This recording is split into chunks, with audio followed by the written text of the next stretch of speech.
வீட்டு வாசப்படியை மெரிக்காது. ஹல்லேலூயா. இவ்வளவுதான் நான் சொன்னதுதான், முடிஞ்சதுதான்.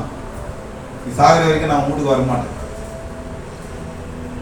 அவர் வைராக்கியம் கொண்டவராயிருக்கிறார். ஹல்லேலூயா.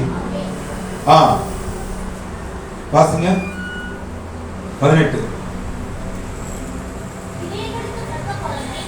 கிரியைகளுக்கு தக்க பலனை அளிப்பார், தம்முடைய சத்துருக்களின் உக்கிரகத்தை சரிகட்டி. இந்த பாருங்க, தம்முடைய பகைஞருக்கு தக்க பலனையும். அல்லேலூயா. தீமையான காரியங்களுக்கு தக்க பலனை அவர் கொடுக்கிற தேவனாய் இருக்கிறார். ஆனால் இங்கே வேதம் சொல்றது, அப்பொழுது சூரியன், வாசிங்க,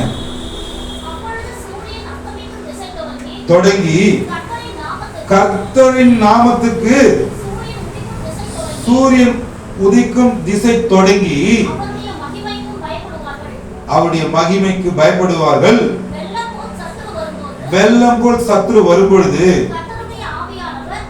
கர்த்தருடைய ஆவியானவர் அவனுக்கு விரோதமாய் கொடியேற்றுவார். அல்லேலூயா.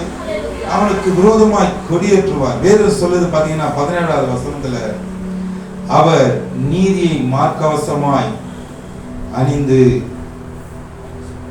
ரட்சிப்பென்னும் சீராவை தமது சிரசில தரித்து நீதி சரி கட்டுதலுக்கு அவர் ஸ்திரங்களை ஹல்லேலூயா உடுப்பாக உடுத்தி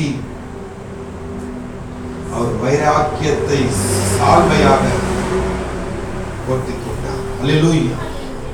பிரியமான தேவ பிள்ளையே, வேதம் சொல்லுது, கிரியைகளுக்கு தக்கதான பலனளிக்கிறவர்,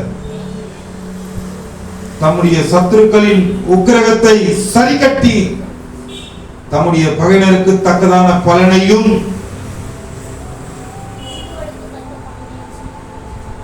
அவர் தீங்குகளுக்கு தக்க பலனையும் சரி கட்டுவார். அப்பொழுது சூரியன் அஸ்தமிக்கும் திசை தொடங்கி கர்த்தரின் நாமத்துக்கு சூரியன் உதிக்கும் திசை தொடங்கி அவருடைய மகிமைக்கும் பயப்படுவார்கள். வெள்ளம் போல் சத்துரு வரும் பொழுது கர்த்தருடைய ஆவியானவர் அவனுக்கு விரோதமாய் கொடியேற்றுவார்.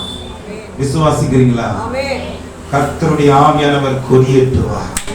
கர்த்தருடைய ஆவியானவர் கொடியேற்றுவார்.